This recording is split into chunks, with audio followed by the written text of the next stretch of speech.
Trying to go. I have no idea, but we're live. We're live, everybody. Hey, what's up, everybody? Welcome to Conversations in Pop Culture. We are back in the saddle once again for another season. And I have with me comic creator RB White, who has done work for a bunch of different companies, Dynamite, Merc Mag, a bunch of small publishers. And so I'm super excited to have you on. So welcome to the show. Thank you. Thank you for having me here. I hope it will be fun, and I hope we are going to have some people watching. Yeah. I have a feeling a bunch of people are going to watch, come into this, and then they're going to see it on replay too, which will be exciting. But obviously, I want to talk to you about your current campaign, Ruby and Jade issue 2.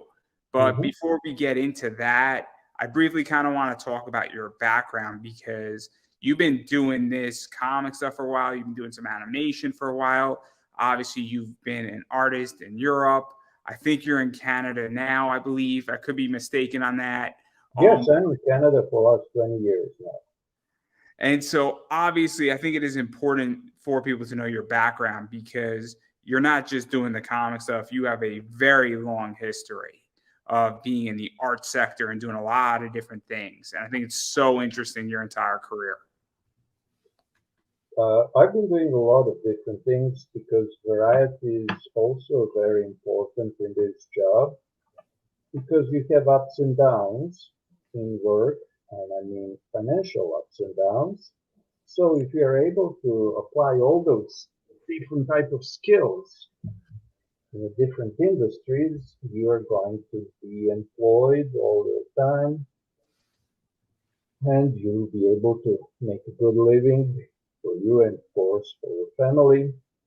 So I've been professionally working in animation 34 years now. Of course, long time ago before computers, as simple in-betweener, then animator, layout artist, designer, and last 20 years I'm mostly doing layouts and designs for animation studios or clients, different clients everywhere. So I did work for Disney TV, for Nickelodeon, animation, Yowza Studio, Universal Pictures. Hasbro has a huge studio and huge animation production, even though it's a toy company. Also Mattel. So for Mattel, I was designing Ever After High. It's a teenage TV show, animated TV show, and the dolls, even though it sounds they're all high, but that's the name. I didn't make the name. So lot of TV shows behind me, mostly in the last, let's say, 12 to 15 years.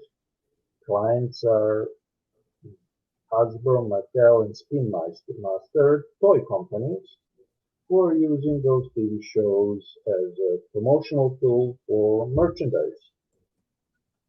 So you see tons of my covers, and they're all sometimes inappropriate, sometimes sexy, but you never saw my work that I did for preschool TV shows like Paw Patrol, or Welcome to the Ring, or Bubble Guppies for Nickelodeon, or Welcome to the Ring is also Nickelodeon, Paw Patrol is Spin Master. So Curious George, for example, when they did the first 3D movie, I was on that crew.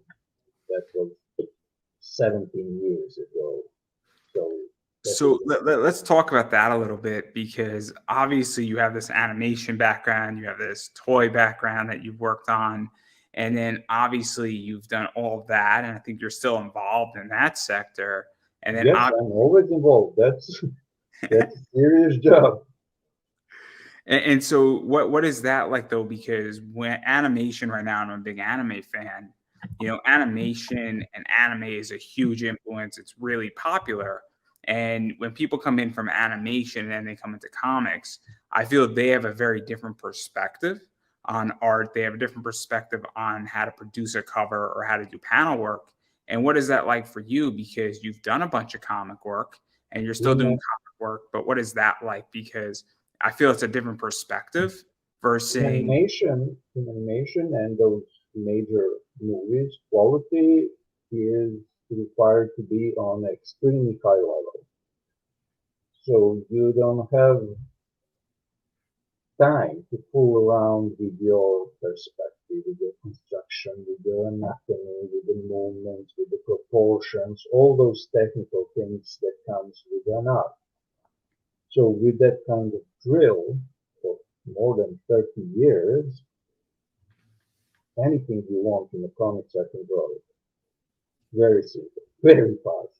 Any camera point of view, any composition, any kind of anatomy, foreshortenings, everything that is tricky for the artist. Artists here don't like to do a lot of backgrounds. Backgrounds are complicated, backgrounds are busy, backgrounds are a lot of construction and planning. I do that for living more than 30 years. So right now, the book that I'm promoting on a Kickstarter, I'm just doing for the fun. I'm expecting to pay all the expenses. I have some artists helping me with the colors because it's a digital coloring, of course, and it takes a lot of time because there's a lot of pages, and I can't physically do everything on my own. I mean, I can, but it will take me 6 months. So having somebody who's faster, doing things like that, doing colors at the same time, not just the final colors, what is most important for me, doing all the selections, proper selections in the Photoshop and separating things on the layers so I can just overpaint everything. If it needs to be overpainted, it needs to be fixed or adjusted. That's easy. It doesn't take a lot of time once when you have proper setup of the PSD files.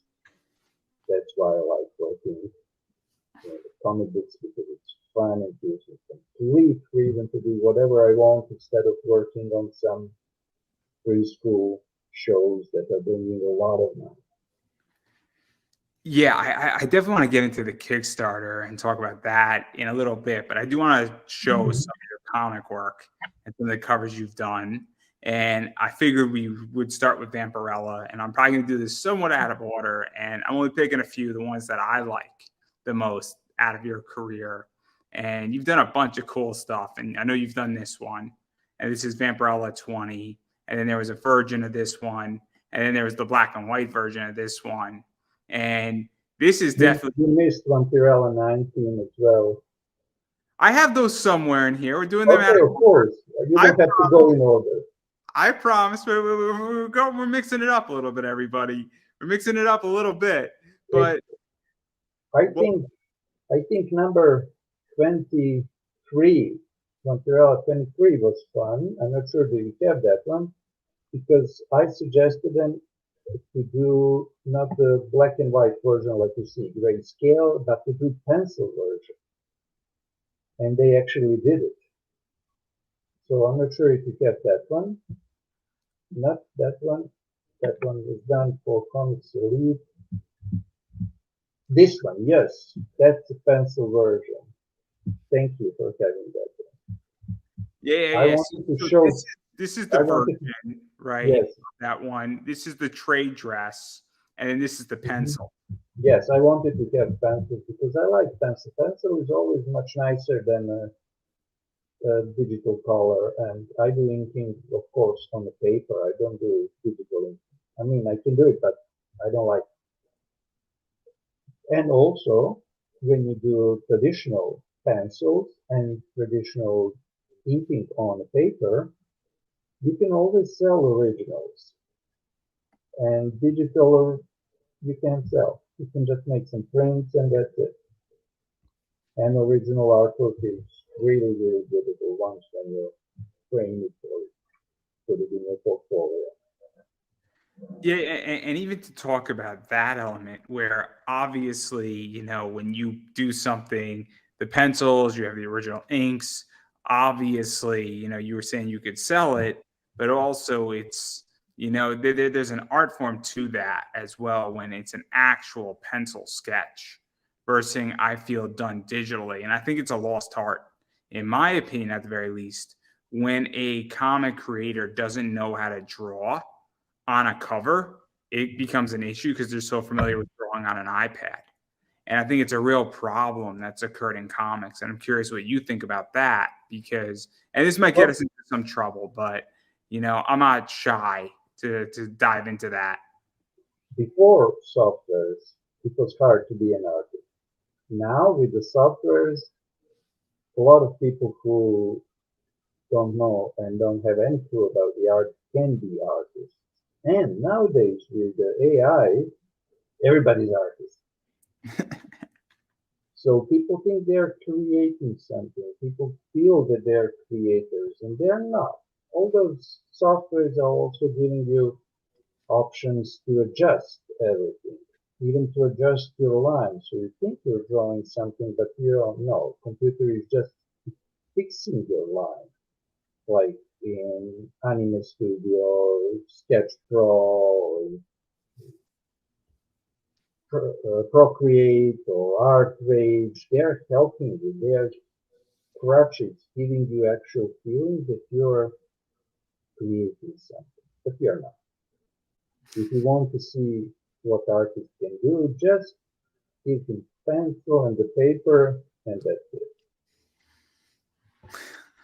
I see that every day because I work at a college teacher, and that's the general problem with the future. So I'm sorry about that, but that's it. And the biggest thing is when you work on a computer, you actually work on a computer. When you do the pencils and when you're inking, you're actually having fun. You're not working. You're enjoying what you're doing. So it's a different process. That's important. It's so interesting. And then obviously I want to dive into a few more Vampirella covers. And I did show this one. And 25 is nice. If you have 25, that was asked for me to do something like Alex Ross. You remember that Alex Ross famous Joker and Harley cover? So they asked me to do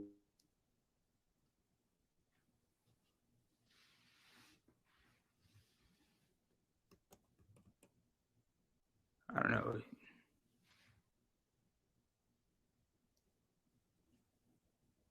You there?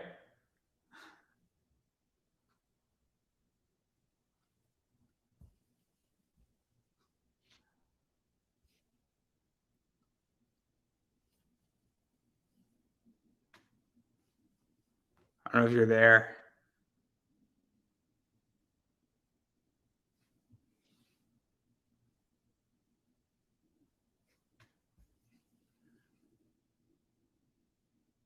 Mm.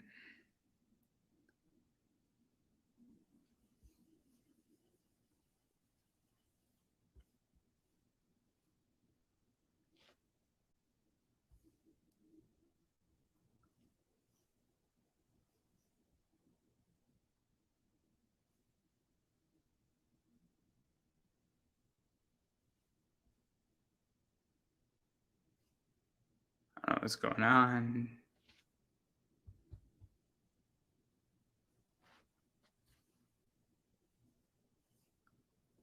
And I'm just going to wait.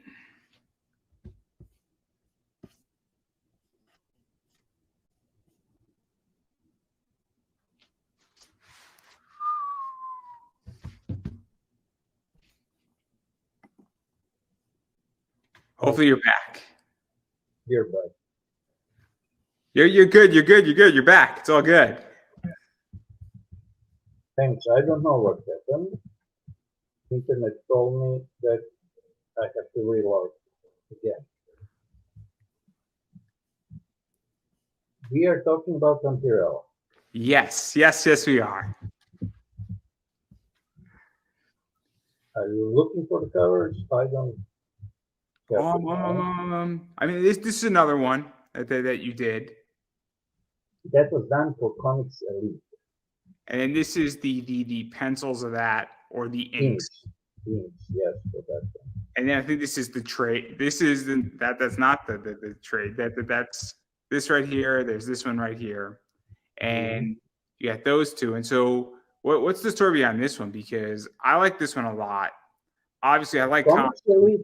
Comics Elite is comic book publisher, and they have a huge bookstore. And the owner asked me to do something for him. Sean, he is a great guy. You can find them on their website, comicselite.com. They're publishing every week a lot of new stuff, and I did a lot of covers for them. For Merc Magazine, for Nice and Naughty, Catfight, Miss Meow. Yeah, I have a bunch of those. I have a bunch of those. I know there's Power Hour. Power Hour, yes, I forgot about that. I can't show the others. I'm sorry, everybody. I can't show the others and maintain my YouTube channel. Yes, they all have two versions, regular and topless. I just can't do it. I'm sorry, everybody. You're gonna have to live with it. I don't want to get suspended again on YouTube, guys. And then I know this is Miss Meow. Yeah. And then this is also Miss Meow, which is a very cool cover. And that cover has three versions, not two. And again, I can't show it, man. I can't show it. I know you want me to. It's all right. But what is that like? Because obviously Merc Mag does some really cool stuff, and they've done these right here, and then there's this one also, and I know you've done a bunch of others. But what is it like working for them? Because they've really taken a huge, step and kind of swing the bat heavy, where they have a lot of Kickstarters, they put out a lot of material, and they put out a bunch of cool stuff that's out there. And what is that like? Because they're doing $60,000, $70,000 campaigns now on Kickstarter. They're doing great. They're really nice. Owner, Sean, great guy. We met, I don't know, 7, 8, 10 years ago. I'm not sure. On some comic convention. I think we met actually in a Motor City many years ago before the virus. And then during the virus, since I'm in Canada, I wasn't there and there wasn't shows. So last year I came in October in Motor City in Novi, and we'll be there. When I say we, that means my wife and I are always going together. So in next month, Motor City. So I mentioned that because this is where I actually first met in person Sean, and working with them was always great. Yeah, and hopefully we'll work more. Yeah, and what is that like for you? Because obviously, I mean, you work with a lot of different people. Obviously, I think you worked with Corey Hardiman on Sister Mercy. Yes, I did. He's from Canada. Yes, he's great. He's great. He's a Canadian, except he drives an American car. Go figure that one out. I drive Korean. Oh man, I can't talk about Corey and his car. It makes me too sad. I mean, he drives like a Challenger now. It's crazy. It's super interesting. Last time I checked, but you work for a lot of different people, and what is that like? Because when you met Sean and you met the people from Comics Elite and obviously Merc Mag, it's such an interesting time now that we're in comics where you could be in Canada working from people from all over the US, from Canada, and from a variety of other places, and never meet them. And I don't think that could have existed 5, 6 years ago. In my animation experience, I worked on 5 different continents. I never worked in a company that is from Africa and a company that is from Antarctica. I worked everywhere, from Japan to South America, like Brazil, Europe, everywhere, because I am from Europe, North America, South America, and I did some work for some studios in Australia a long time ago, even before the internet. So everything is possible. You can do everything. There are no limits, and honestly, I worked with thousands of people and I met like a dozen in person. It's crazy, right? It's crazy that so many people know your work from so many different areas, and you've touched so many continents and countries and people from all over the world, and yet you've never met them. And even for me, it's bewildering when I think about it. I don't think about it like every second, but I'm like, wait a second, we're in a very different time where access and engagement with people is so prevalent that anything, I think you hit it perfectly, can happen. And you can work with anybody in the world, anywhere in the world. As I said, in animation, I was working on many interesting projects. I mentioned maybe 2006 movie. It was actually 2007 when it was released. Curious George, first like a 3D movie, but it's a combination of 2D and 3D animation. And I had a section where I was actually doing the layouts and posing for the characters. And all the time when I'm doing that and posing, I actually hear the voices of the characters. So I know what they are saying and what they are doing, how to do this, prepare things for animation. But those voices were Drew Barrymore and Will Ferrell. So I never saw them in my life. I was just posing them. It's So you crazy. can see you're nobody and you're actually working with the A-list Hollywood stars and you're not sitting somewhere in Canada. It's crazy. It's crazy. But I do want to shift gears, but I want to show one more cover because I like this cover a lot. And obviously, it's another Miss Me Out cover. And very Harley Quinn-esque might be the way to describe it. And that was actually combination Miss Meow cosplay or Harley Finn. You know the comic book Harley Finn. So I was doing covers generally in that direction. And then the publisher decides does he want to do that for Harley Finn with Marat Michaels, or to do it as Miss Meow with Jane. I mean, creator of the Miss Meow, Jane. Yes, he's also Canadian. yeah, he's a Canadian now living in the States. So it's crazy. It's crazy. I love Jamie Tyndall. I love everything Jamie Tyndall does. Where that guy is the best character designer right now in comics, hands down. There is nobody second to Jamie Tyndall on that front. And I'm willing to put any money on that for anybody. But enough about that because I do want. You don't like my characters, okay? No. I think. Okay, goodbye. Yeah. Kidding. I think your book is a throwback to heavy metal, to the 90s, to Top Cow. And I published in heavy metal. And so that's what I want to talk about your book now. And I wanted to go through your background because I think it's so important a little bit and do the quick synopsis of that.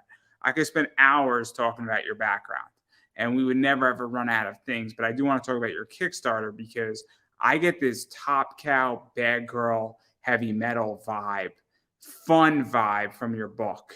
And heavy metal magazine here at that time, especially, heavy metal is actually translation of European magazine, French magazine, with the same name that was founded in 1976. So all of those heavy metal artists that you like Setieri, Jimenez, Book, Marini, all from Europe. They don't do superhero stuff. They don't do things like here. So if my comics are reminding you of that, I'm great. I'm happy. I'm really happy that you can compare me to those amazing artists that I was super happy to read in the 70s and 80s and 90s. And yes, I have shelves of heavy metal magazines in my room. I'm a big fan of heavy metal. I'm a big fan of heavy metal right now. I really like what they're doing.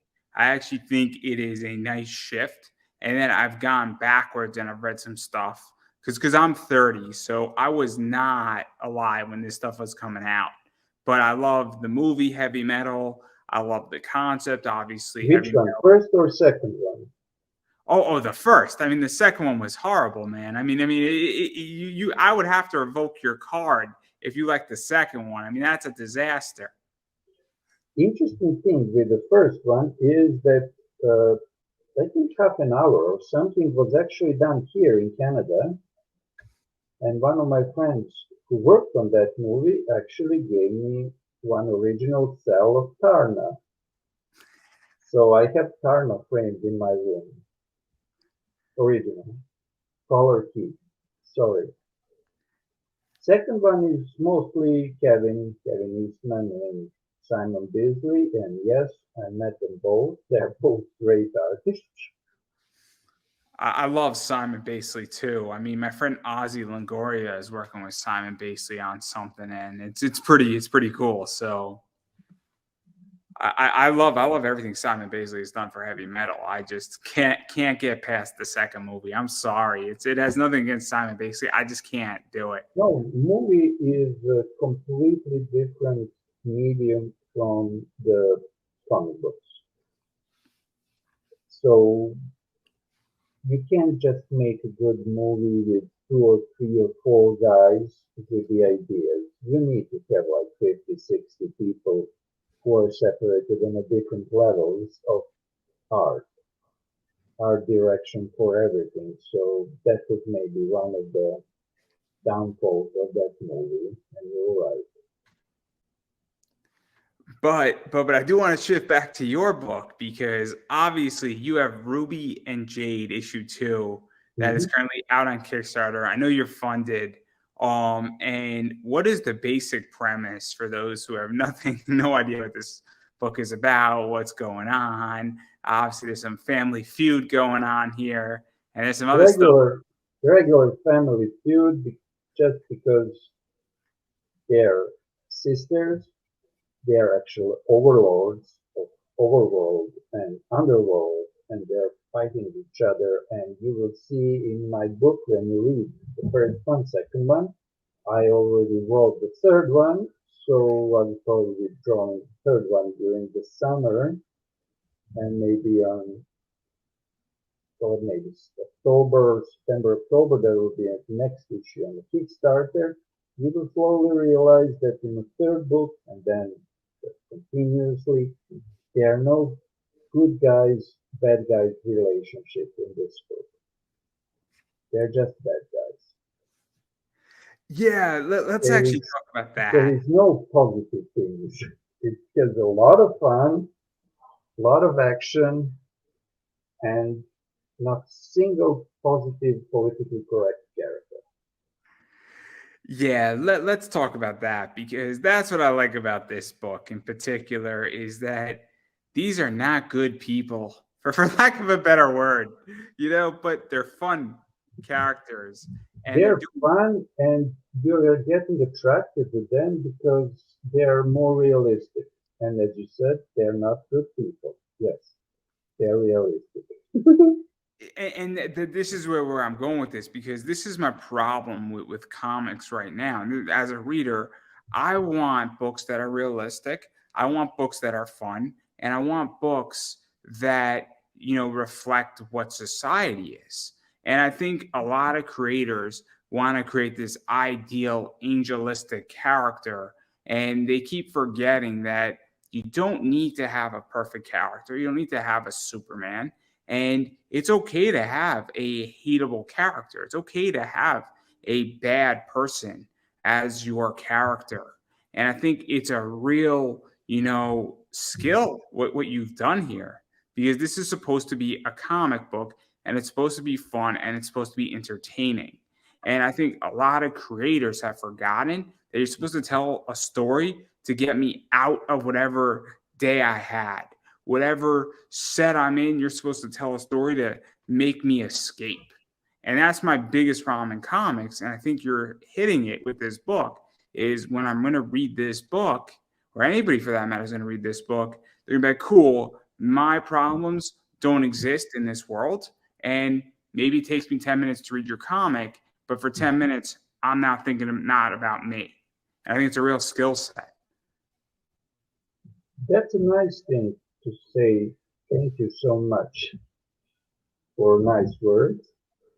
It's maybe because you can't identify with those superheroes. You can't identify with the political correctness that is in most of the comic books.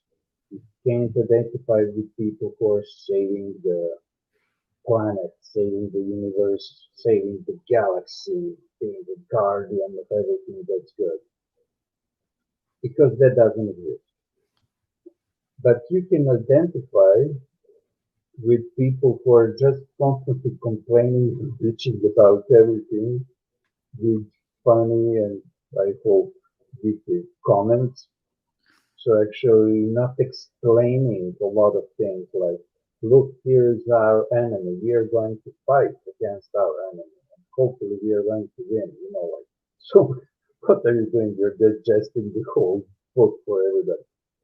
So just do something in the comic book and comments can be a little bit more realistic, more interesting.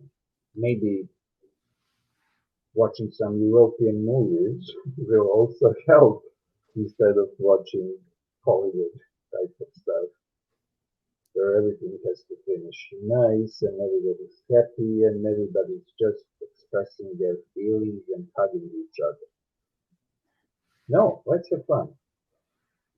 Yeah, no, I mean, look, is at this point as a reader, and this is my biggest problem. Obviously, I mean, I'm a unique breed because half the stuff I buy, I'm interested in flipping and selling and making money. But then the other half, I want good, fun stories that get me out of whatever hell of a day I had. And I think, with this, they're relatable characters. Everybody, a lot of people, not everybody, but a lot of people have a sibling, and there's fighting that occurs in families. Friends fight. That happens too. And obviously, these two sisters have powers, and these fights are just monstrous fights. And that's the other thing. Oh, in the third issue, there will be like completely crazy. They're going out. There will be cataclysmic fights. I have the sketches, but I didn't do the proper pencils yet. It will take me like 2 months for that. So be prepared. I like to under promise and over deliver in everything that I present. But obviously, I mean, these fights are going to get out of hand, and that's what's fun about this is that these two individuals do not care who gets in their pathway, and it's a Mm-hmm. blast. And it also helps that both these women are pretty sexy, for lack of a better word, and it's kind of fun to see two hot chicks go at it. I'm not going to lie here. And that's not politically correct either to say, but I mean, they're both attractive characters, and that's kind of fun too. The thing is, usually artistically anatomy is complicated. And when you have a lot of monsters, you can draw whatever you want. It's a monster. When you have a lot of men, they're just same. They're just in their tight suits, flying around, and they're just men. Nothing special. It's simple to draw. But when you have to draw female anatomy, you have a problem. Every time you make a mistake in a female anatomy, you don't have visually attractive character. A little line on the face, beside the mouth or under the eyes, she's 45. She's old. So You can't make a mistake, and I'm trying to avoid all mistakes with my characters first, in pencils, then inking, then coloring, then adjusting and fixing all the things. So for me, it's more fun because Yeah, drawing many teeth and boring, and they're just posing like bodybuilders all the time, making some statement, obvious statements. so let's actually dive into what you just mentioned too, where you know you're drawing this book. You're not just writing it, you're not just scripting it, but you're the artist on it. I think you're inking it. I think you're not doing any colors on it. But what is this like? I'm Because doing all the color adjustments and I'm doing colors on some colors because I don't have time to do everything. I stand corrected. I stand corrected, everybody. But what is this like? Because you're pretty much doing everything but stapling the books together for the most part. And Yes, it's a very cool thing when a creator takes the project from conception to developing the story to scripting it to then doing the art, doing the coloring, doing the inking, potentially doing some editing, and then, obviously doing some cover work. It's a real complete package when it. I'm doing the lettering, I'm doing the design, I'm doing pre-press, I'm sending the files to press, and I'm picking up my books from the You're printer. just not stapling them together. That's the only No, part of this you're not doing. but I'm packaging them and with the help of my wife, we are sending them directly. So when you have an envelope with your address, I can write your address. If you read and if you're involved, and it's hard here to do that, if you're involved more in European comics, you will see that that's a normal standard, that you're a complete artist. Here, because of those type of superhero comics, everything a long time ago became an industry. So you don't have a lot of recognizable artists because one guy is doing the layout, one guy is doing the pencil, one guy is inking, one guy is coloring, and the initial artistic approach is gone when it goes through so many different people. Just go to the museum and see, look at the painting. There is always one signature on the painting. There isn't four signatures on the painting of the museum. There's a concept that in old tattoo shops, it used to be a clipper shop. So what it used to be is that one guy did the outline, one guy did, potentially the shading, and then the third guy did the color. And I mean, to some degree, it was very effective because you have that, but it's also a lack of skill because if you're just an outline guy, you don't know how to shade if that's your job. And You can compare this to a simple factory that was manufacturing, that was, let's say, designed by Ford 100 years ago. It's a movable, how can you say, track of the things, and every person is doing just one part of one job, one part, one little detail. And if you want to do art that way, you're not doing an art, actually. That's the whole point. If you're an artist, you're an artist. If you're doing a little bit of something, you're just like a candyman. I am sure that I can't disagree with it at all now that I think about it. I mean, it is what it is. But this is because you need every Wednesday new comic book day. But if I want to have every Wednesday new story or every month new story, I couldn't do it, of course. You can't make a book in 1 month, but you want to make sales every month. That's why I'm doing 2 books every year. This is what I can do. But It's my book, and I do what I want, Yeah, and I I think get fun. that's something that I think also people don't understand, where I've had people criticize the way I run my business. And I had somebody and he gave me really good advice. He said, when you mortgage your house to do this, you can call the shots. But when I mortgage my house to do it, or I am not going out or I am taking money from my savings to do a project, it's my call and my shot. And I think Of it's a course, really interesting thing when obviously I'm not going to sit here and tell anybody how to run their book, run their Kickstarter, what story they're going to do. If somebody asks my opinion, says, hey, do you like cover A or cover B? I'll tell them my opinion, but I'm not going to tell you how to run your business. Much like I would hope nobody would tell me how to run mine. of And I've course. had, I like to hear different opinions. I'm always open to hear from other people what they think, what will work best.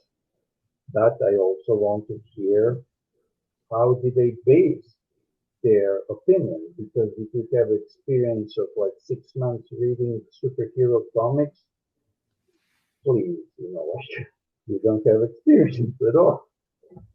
yeah, no, I You just agree. have a little bit of taste. So if you have your own company doing something like buying and selling comic books, it's your company.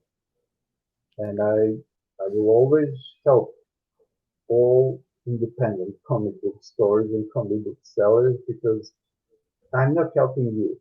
We are helping each other actually. And that's the main thing. That's how I feel when I pick up a retail package, and I'm very honest about this.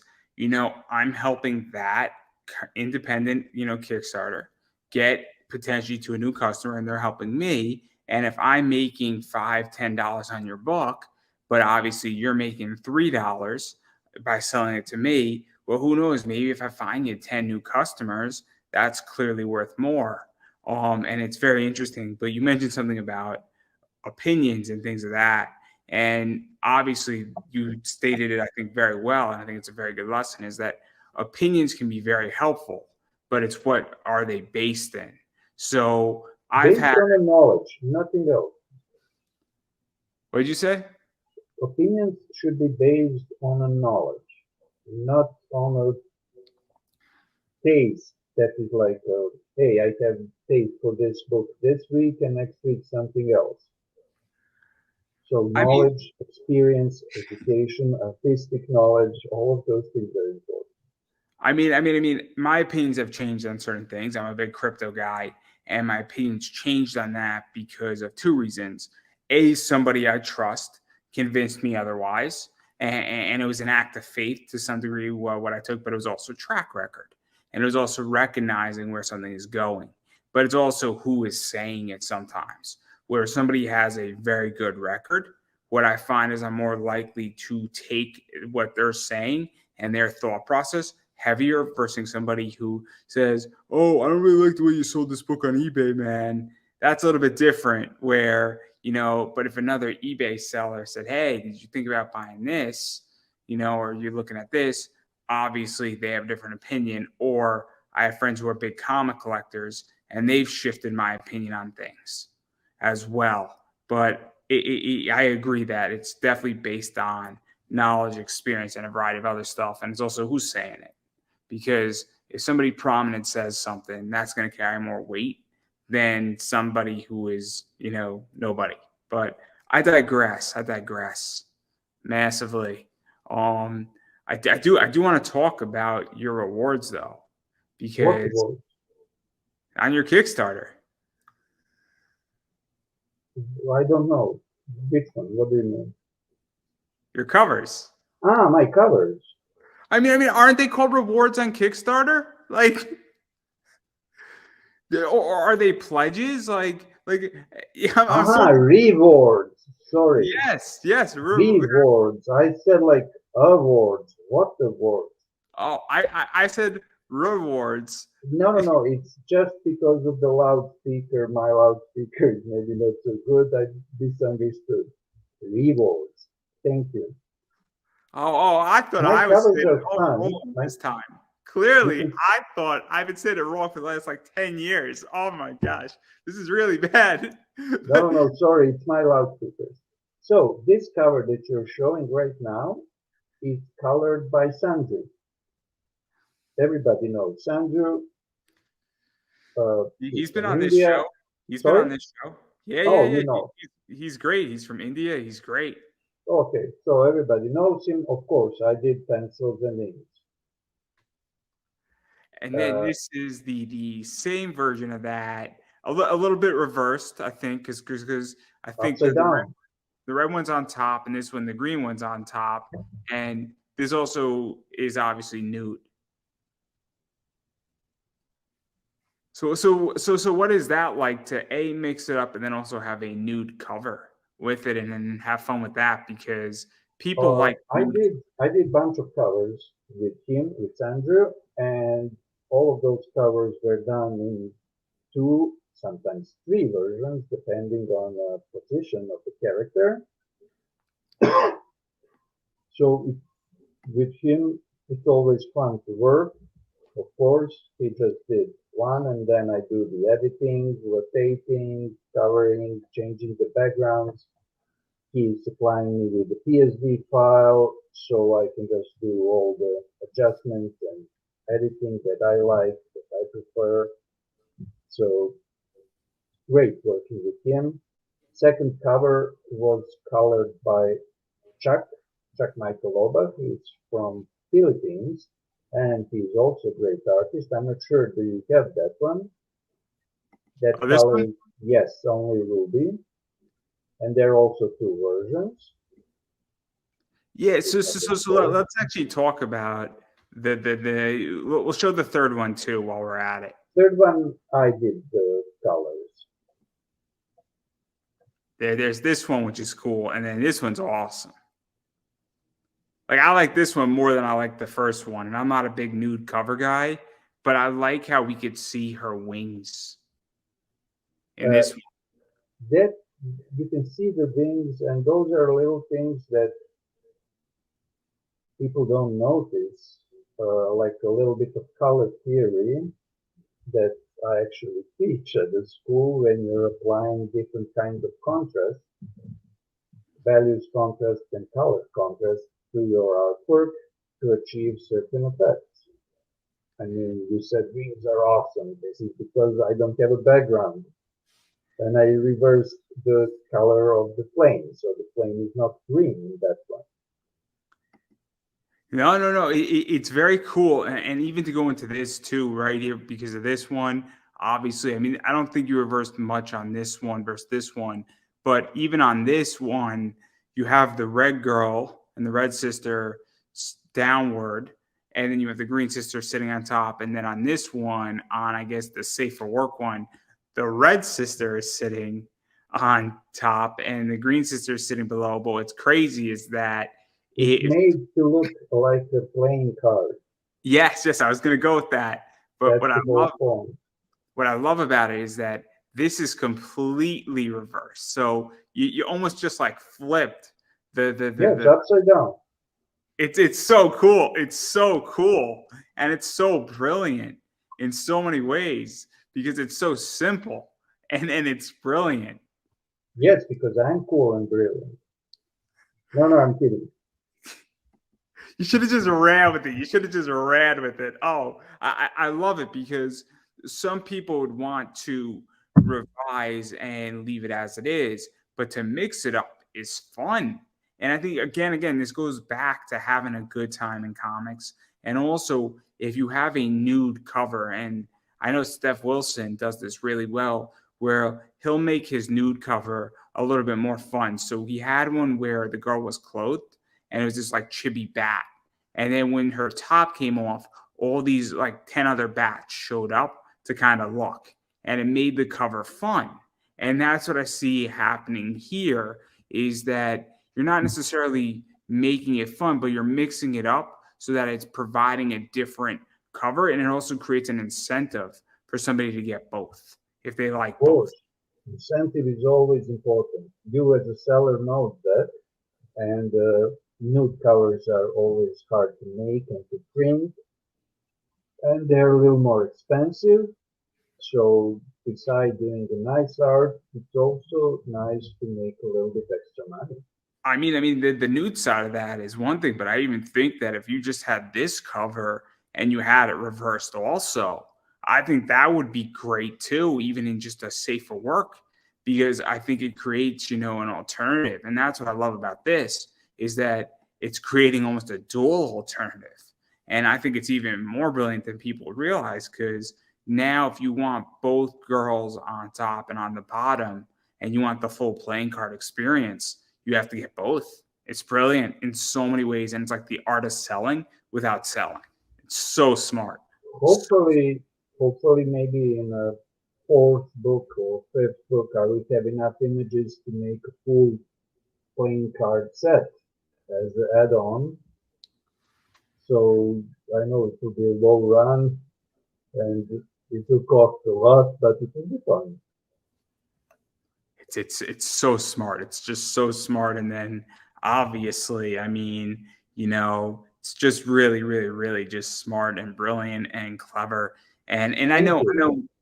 What would you say?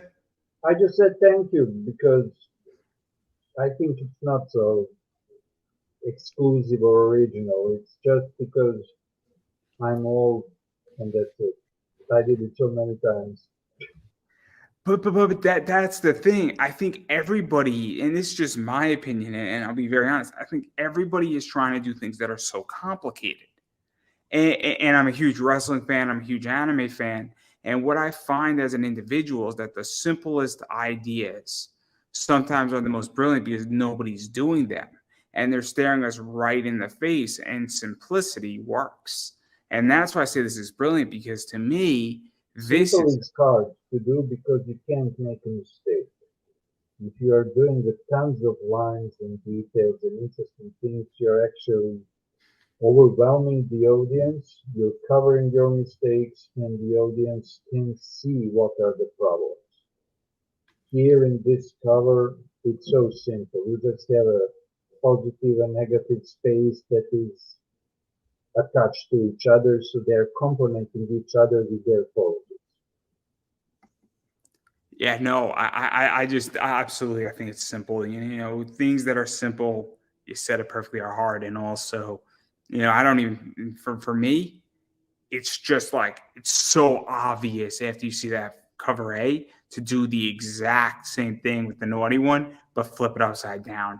It's so just right there, and the fact that you didn't try to reinvent the wheel, oh man, I just think it's brilliant, and it's probably cost You effective see too. how they are fitting into each other geometrically on those covers. The thing is, there is a old artist, famous MC Escher, who was doing that like 100 years ago, measuring and adjusting, fitting geometrical objects and making them organic to fit into each other. He even died like 50 years ago. And if you use him as a base for your analysis and his geometrical division of space, you will understand that everything I did is not so original. It's just art history. Nothing else. Well, I think it's brilliant, and I think it's brilliant. I think it's so smart, and I think it's cost effective, and I think it's a lot of things. And I think a lot of people could take a lesson from you, and in these two covers in particular. But again, that's what I think. And No, no, thank you, but I'm saying I'm not modest. I'm just saying this is art history. I didn't invent it. I wouldn't be saying it if I didn't believe it. So we're gonna leave it at that. But you also can get, just cover A. I think you could get just the naughty cover. I think you get both the cover A set. You could get cover B sets. You can get cover C sets. You get all three of the nice covers. You could get, I think, all the naughty covers. I think you get all 6 issues collectively in a bundle on this entire Kickstarter. I think you can get the nice and naughty, if I didn't already say it, for issues one, nice covers for issues 1 and 2, which is 6 books. I think you can get, the nice and naughty for issue 2 as well. and possibly. Original artwork you can get. That's the point. I'm getting there. I'm getting there, man. Please. I know, but there are so many different options. You know, a lot of people like my covers, but a lot of people can't display or can't own naughty covers. That's why I have a lot of packages with just nice stuff because of the different type of customers, nothing else. Well, what they're really saying is that I happily am married or I have a girlfriend, and if I get your naughty cover, she's gonna make me sleep on the couch. That's what they're really saying, guys. Nah, don't do that, please. What you everybody really has to do is you have to know when the package is coming to intercept it, and you got to hide the naughty covers really quickly, preferably in a short box, and you'll be fine, everybody. You'll be fine. That's only North America. Everything else is different. But all jokes aside, obviously you can get, I think, the original pencils. I think you can get the original inks. I think there's also like the original colors of original art. And, I think you also get all 6 books attached with that. I think you could also get an original artwork from you, and I think that's commissioned. And so you offer a lot of different things that people can pick up.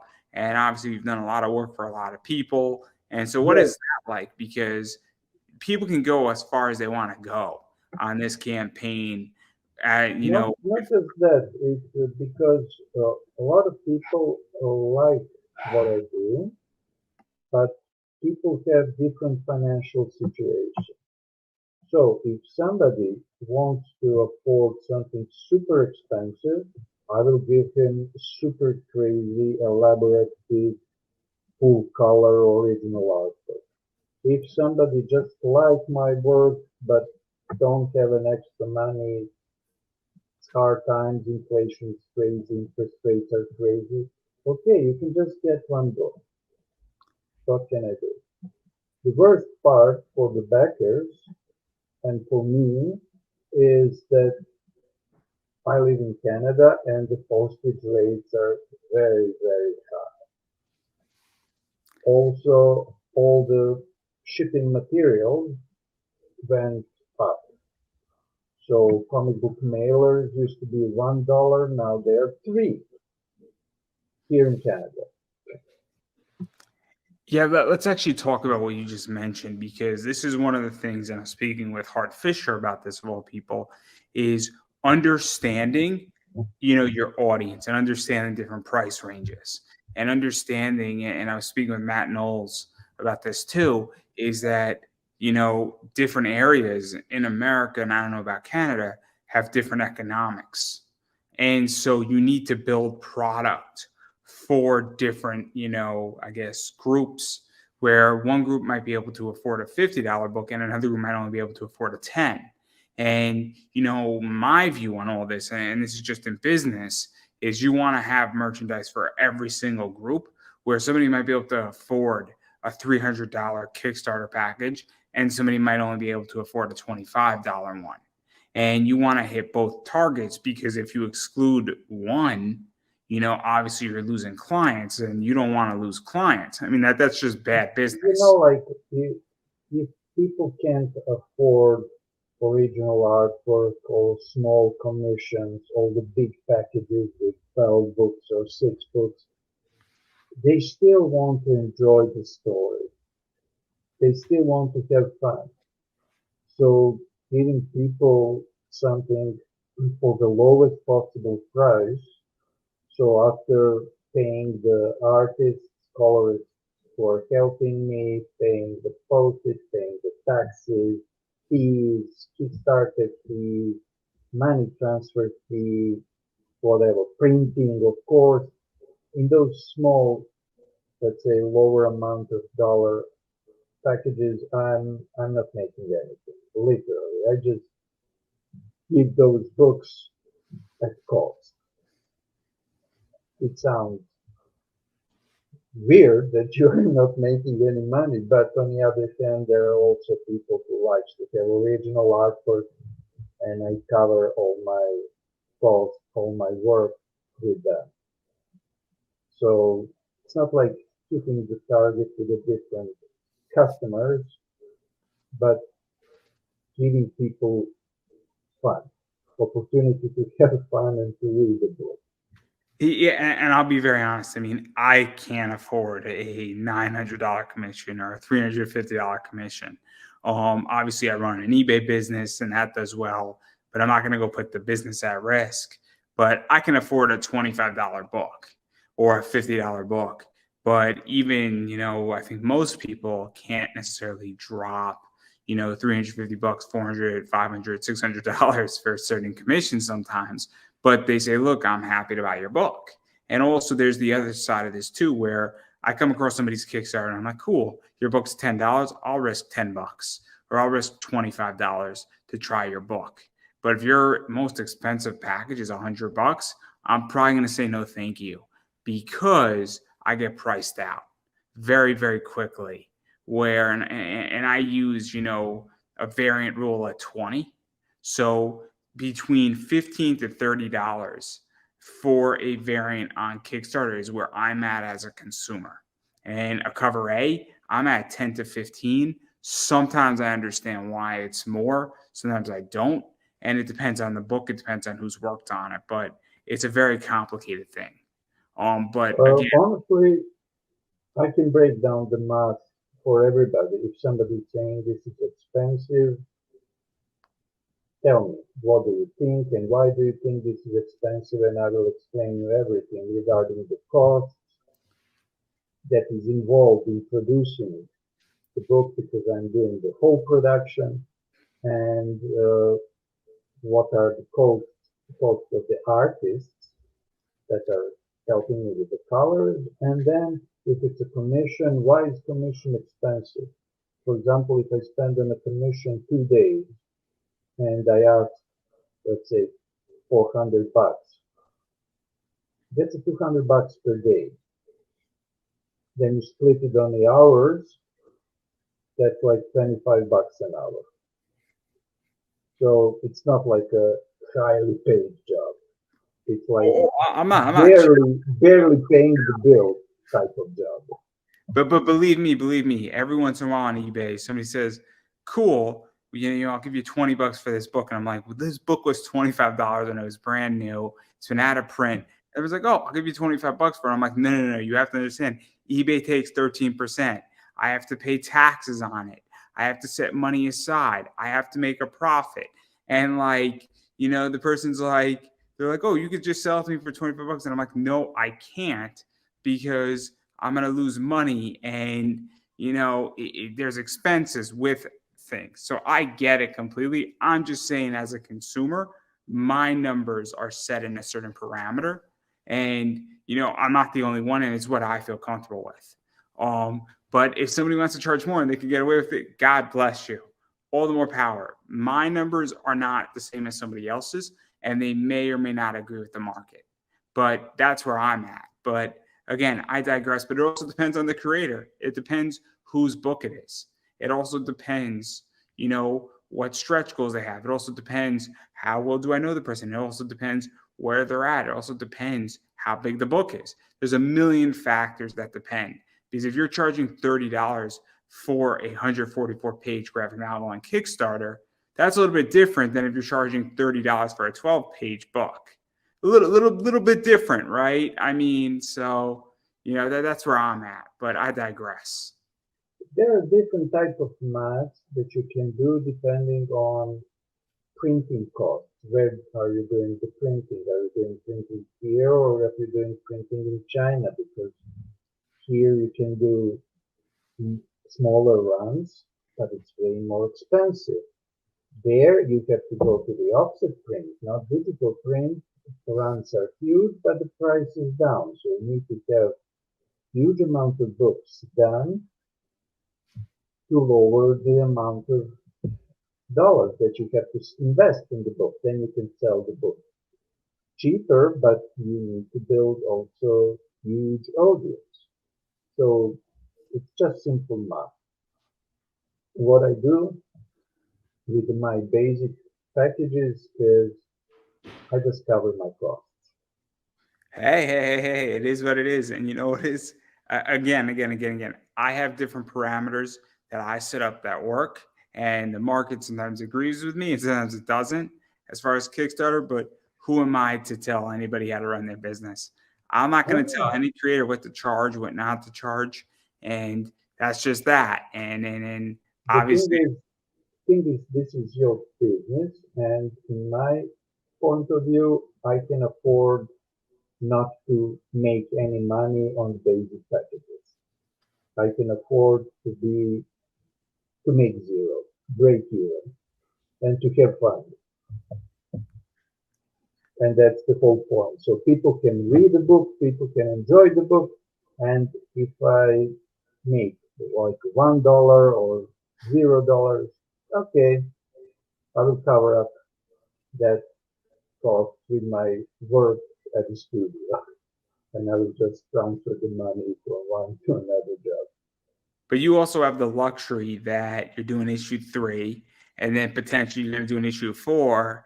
And once the story is written, obviously, you can always put this in a trade paperback. You could always print, it again at a later date, maybe not with these covers, but once it's created, you don't have to recreate it. So there's always money on the back end potentially. I know, but hopefully, when it comes to the book 4 or 5, I will have bigger audience, bigger fan base, more people to buy. That's why I'm saying people go to Kickstarter, my Kickstarter, and get the books. Yeah, and every time you do one, you're gonna grow your audience just statistically. So obviously, I mean, there's a million things, but again, I I'm not know it gonna tell takes anybody how to time. run a business. That Takes, I wanted to say it takes time to grow audience, and it takes a lot of help from people, let's say, like you, so we can, as I said, work together. So you're not selling my books, I'm helping you, but you're helping me as well. So working together, so nobody's scamming anybody else. That's the whole point. Yeah, no. I agree. I agree. I try not to scam people, but I think some people understand the concept of working together and entering a partnership, and some people don't. And it's a very complicated thing. And I have my own thoughts on retail. I have my own thoughts on everything. And I'm sure plenty of people at some point are going to hear my thoughts on all that. But that's that. It is what it is. But yeah, it's fascinating. But I do want to back out of your Kickstarter. You got a lot of rewards. You got a lot of stuff going on. And I do want to give you a chance though to promote yourself. Because I know you got a lot of stuff going on. I know you do a lot of work for a lot of other people. I know that you have a lot of covers coming out with a lot of indie people. And obviously you have this campaign going on. So where could people find you, follow your work, check out what you're doing? If you have a website, social media, other things you're doing, all that fun stuff, because it is so important now to follow people on social media and engage with Thanks. People can find me on Facebook mostly because I'm lazy for Instagram. I'm super lazy to make my own website because you have to maintain it, update it, and you can see I'm old and I don't like to do that. It's boring, so self-promotion is not important to me. I'm in this for more than 30 years. Currently, I'm planning more to go to vacation than to make another book. And then I'm just going to keep saying it. And I'm going to keep saying you have to follow people on social media. You have to support them in comics. And what that means is that when somebody has a Kickstarter, you actually need to go out and back that campaign and actually get their books and back their campaign and throw money, whether it's $1, $5, $25, however much it is. You need to go out there and actually back people's campaigns. Furthermore, if it's not for you, you should at least share it out or like it. When people have social media, you should be following them and engaging with them on those platforms, because that does make a difference. And all this stuff matters, because without support and without money, projects don't get made. And if you like something and you want to see more of it, you need to support it and financially support it. because that's What, what makes this go faster. It's like fuel into the engine. The more what you fuel can you see, have, for example, if you go to my Kickstarter, you can see that I didn't support a lot of Kickstarters so far. That's obvious. But what I do is actually I share tons of Kickstarters of people that I like, people that I know. But instead of supporting the campaign directly, where big amount of big chunk of money goes to the Kickstarter, goes to the different fees, the taxes and whatever, I just go and buy the books directly from the artist through mail or directly at the Comic Cons. So right now behind me you don't see any shelves. I have my rooms down there in the basement with hundreds of books, all kinds of books. Spending a lot of money on every single Comic Con buying stuff directly from the artist. So there are no middlemen who are taking their fees. And I think that's not a lot, but it helps more. yeah, no, I like to buy directly from artists. I am not a fan of retail packages, to be quite honest. I actually just did a deal with somebody where I bought it directly from them, because I said, look, we could do it on your Kickstarter, we could do it off your Kickstarter, but I said I expect stretch goals, and he kind of laughed. It was very funny, but he understood why. I'm a big card collector, and there's a card in this stretch goal, and I said I want that card. Super cool. That was the contingency of the deal. But I would rather buy directly from somebody, to be honest, and have them get, 98% versus getting 90. And to me, it doesn't make a difference. So there you go. But I digress on all of that. When you said stretch goals, you maybe forgot to say something, or I forgot to say. On my campaign, I don't have a stretch goal, so people don't have to get enough money to me in order to get something. So I just made already pre-made prints and stickers that I'm sending to everybody. No matter how much books I sell, or no matter how much money or how many backers, there are no stretch goals. Everybody is getting it. No, I think that's smart. I'm going to be doing It's just friendly.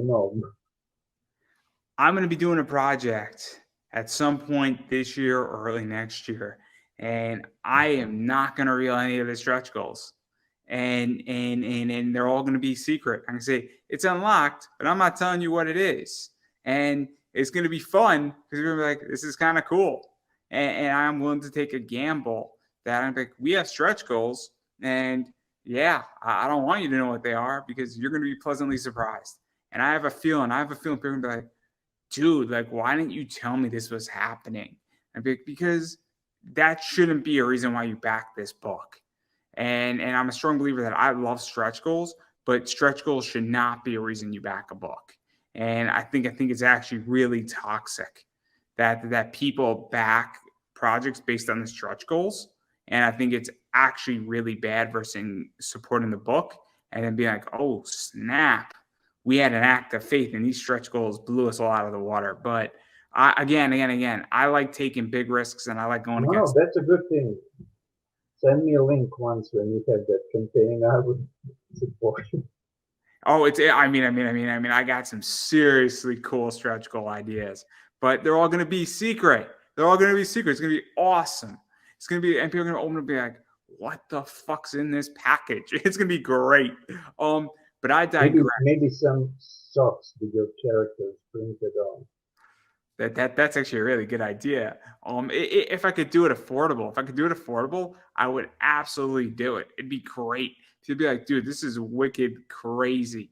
The problem is that everybody has different sizes. It'd be so weird. But I digress. I'm just gonna promote myself because that's what I do on this show. I am Pop Anime Comics on social media, on Twitter, Instagram, Facebook, YouTube. One of the best ways how to support me and everything that I do is following me on social media and engaging with me on social media. Makes a huge difference. I appreciate when people follow me on Instagram, on Facebook, Twitter. I really appreciate subscriptions on YouTube. Huge deal. Also, my ad rates, if you would like to advertise on the show, are up there. I also have Buy Me a Coffee. It's not necessary, anybody, but I am independent media, so I greatly appreciate when people buy me a coffee. It makes a huge difference in everything that I do. But again, it's not necessary for anybody. And there's a bunch of other stuff. Obviously, I have a T-shirt on Redbubble that you could buy. It's pretty much made to order, 16 different colors. And that's pretty much everything that I got going on. But I really appreciate when people actually engage with me on social media, because that's the thing that matters the most, and preferably subscribing on YouTube. I can't reiterate that enough, because that's right now arguably the most important thing, more so than money. But that's everything that I got to promote. Everything that's going on with me. I appreciate everybody watching. And on that note, I'm going to give you the final word. I don't have anything to say. Thank you. Thank you all. Thank you, Andrew, and thanks everybody who is watching this and who is going to watch this in the future. Well, I couldn't have said that any better myself, everybody, and that is a wrap.